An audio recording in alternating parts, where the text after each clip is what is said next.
Hello everyone. So what a humiliation, what a embarrassment, what a annihilation for the great Indian cricket team. Like the ICT fans and everything who were just booming with confidence. Come on, Rohit is back, Virat is back, Rocco is back. And what just happened? Single digit scores. Even Virat, he didn't even open his account, and India's top order faltered, middle order faltered, everything faltered. Dare to forget for the ICT fans and everything. So it was quite a dominance. Like before we the match got started, me and Ian did the preview of the match just after the toss. I wasn't expecting a Aussie win, to be honest, because the middle order was very fragile. It's very brittle. But Australia said it doesn't matter. Mitchell Marsh will do the hard work at the start. Then Josh Phillip did the work and everything. But Ayan, like this is called like humiliation. Like as I said at the start of the video, like India shouldn't have utmost important played with Virat and Rohit if they aren't with match practice, because Australian pitches, Australian grounds are a different phenomenon.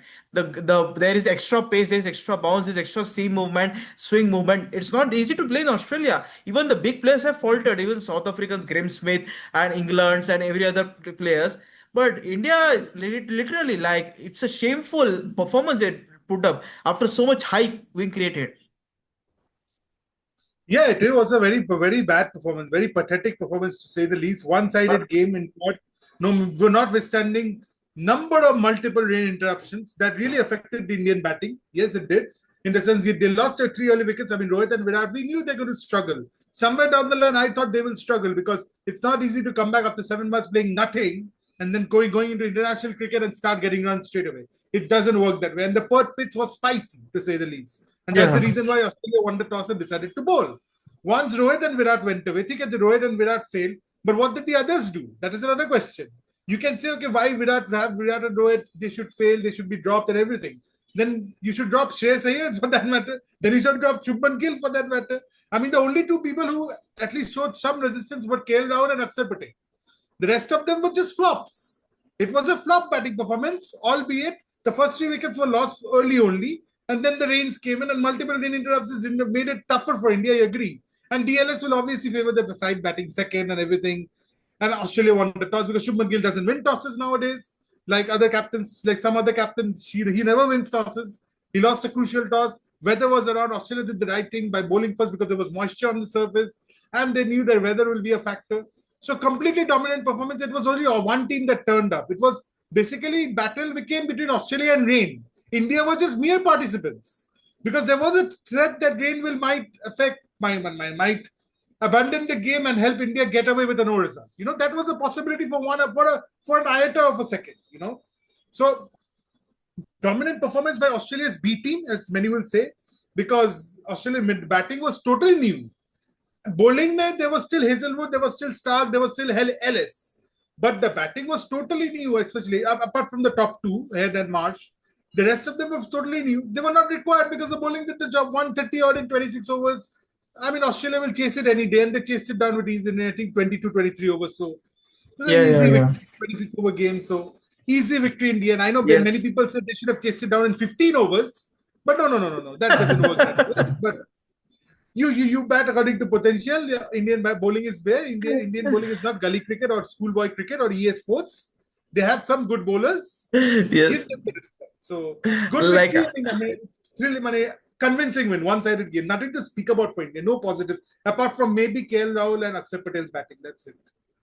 Like Ajit Tagarkar during the press conference had said that they want to try new combinations and all these things. That's why having too many left arm spinners, it wasn't a good option. That's why Jadeja wasn't picked. I mean, why he's not picked? He's only playing Test and ODIs now. He's not a part of the T20 international setup. Akshar Patel, he is the umbrella man, I would say. Akshar Patel. Whenever something bad happens, he scores runs. KL Rahul is there, Shreyas Iyer is there, Shubman Gill is there. Everyone faltered. Look, if the target would have been a 150, 160, no, close to run a ball, then India might have had a chance. And also the bowling combination. There's so much obsession with Harshit Rana. No, I just don't know. Like, what's so much special in him that Shardul Thakur doesn't get a game, even after he was ignored for West Indies Test and everything. We have the talent, Ayan, I'm telling you. But our head coach Saab, our Gautam Gambhir Saab, he wants Harshit Rana and everything. Even Ashwin, he made a video on his YouTube channel and said that why you're targeting Harshit Rana. Come on, why we are not following a particular selection process? Why say, Harshit Rana is not there in the squad? Why Mohammad Shami is not there? Why Jasprit Bumrah is not there? You don't play ODIs against Australia every now and then. India last played ODIs against Australia in 2020, I guess in Australia, I'm telling. I mean, 5 years after playing an ODI series, but we are focused on only T20 internationals, workload management, and all these things. No, Gautam Gambhir, I am telling it again and again. I have said it in the last 2.5 years. Gautam Gambhir is destroying Indian cricket with this so much what to call patriotism, nepotism. No, no patriotism. There's no patriotism in Gambhir. There's only self nepotism and everything. Why are these guys are not there? My question is simple as that. We have the players. It's Australia, even against a second string team apart from Stark and Hazelwood, they what to call they restricted India to 136 runs.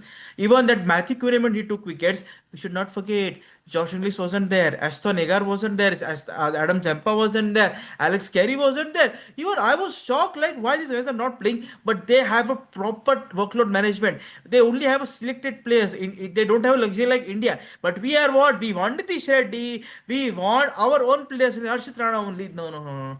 This is called self, what you call power. Power का misuse कर रहा है गंभीर और कुछ नहीं कर रहा है I am telling you and nothing is going to change he will remain the head coach till 2027 ODI World Cup and he will make sure that Virat and Rohit will be kicked out from the ODI setup if again there is another batting collapse. Only last two games for Rohit Sharma, only one game I would say, the 23rd one after Diwali gets over, like Bhai Dooj and everything is there, at 23rd is the match. So it's all about that. So I last question for you.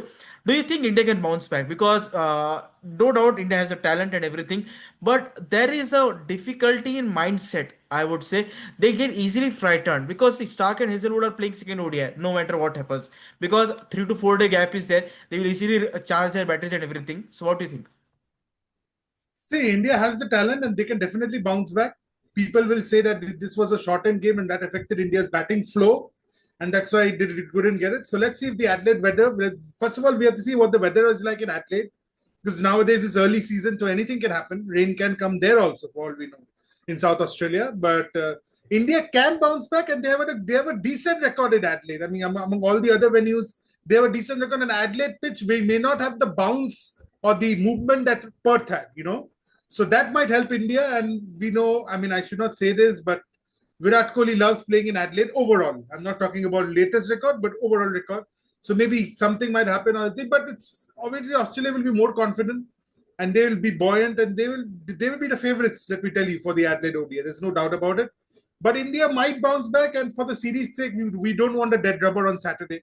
So that's why Thursday ke liye, let India win, and that's it, so that it's 1-1. But it's not going to be easy. India have to do the processes right. They have to get the combination right. And as far as Harshit Rana is concerned, he's Gautam Gambhir's quota. He plays in GG quota. Simple as that. I mean, you're talking about the other players that are not here. I want to speak about that. But what about Kuldeep Yadav? He will not get a game. See, this is the problem.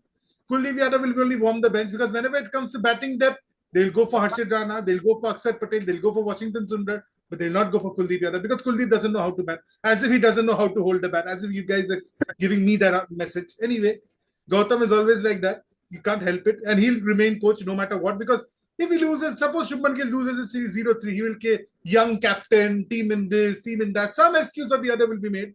Okay? Even if they lose the series 0-3, let me tell you. I'm giving you the worst possible case. Some excuse will be made. Some scapegoat will be made. This is how it works in Indian cricket. There's no solution to anything. So India can bounce back, but I think I'll still stick with Australia now. Australia have got the momentum, and this is danger signs. Indian batting was totally exposed. That is the main thing. But I'm telling it again, Australia, they are not at all concerned about this series. Not at all. Not for the T20 series, not for upcoming T20 and this today series. Their whole and sole attention is to the Sheffield Shield matches. They are finalizing the playing 11 for the Ashes one, which is starting from 21st November. If they just win, it will be a bonus, a lottery, we can say. They're not at all concerned. Hazelwood and Stark didn't bowl extremely well, I would say. It was just basics one, basic follow the basics, and India faltered against the basics. And yes, I'm telling you again and again, India's two stalwarts, Virat and Rohit, it's better you leave now before BCCI leaves you out. BCCI is because see, look, you have achieved all the things. No, Virat has won ODI World Cup 2011, 2013 Champions Trophy, 2025 Champions Trophy as well. Virat and Rohit, everything. Okay, Rohit hasn't won a World Cup, but he was a part of a good team, right? We should not forget. 2023 ODI World Cup, 2019 World, 2015 one. He has done everything what is required from. And yes, now also you're not a captain now. And yes, you said about Shubman Gill. Shubman Gill is the next prince, 25-year-old. You have to be patient with him. Give him 2 years. All the blah blah blah things will happen. Gautam Gambhir will come at his rescue and say which batter has so much good average and everything. By playing against West Indies, we are boasting about his success and everything. But I'm telling you, this is the last. Don't be surprised if Virat and Rohit retired from this ODI series.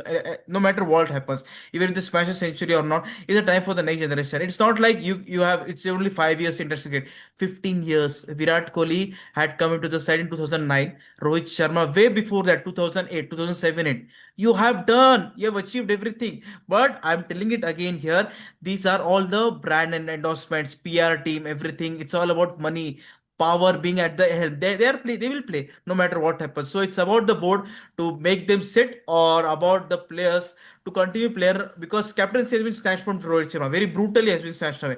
Just before a day or two, the captaincy got snatched away. So Rohit has been shown the mirror.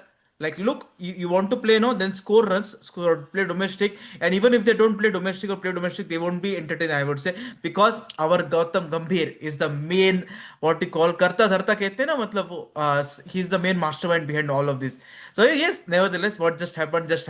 We have to wait till the 23rd of October. Yes, so I'm very happy. I just voted yellow as well. Australia won against all odds. I also didn't have any hopes that they will win the match. But yes, that's the Aussie spirit, Aussie mindset ki jai ho. So thank you, Ayan. Thank you for joining us. We'll be back with the review of India versus England very shortly. Give us some time. Thank you, everyone. If you like the video, then please share, comment, and subscribe. We are not going anywhere. We'll continue to give analysis. So thank you, everyone.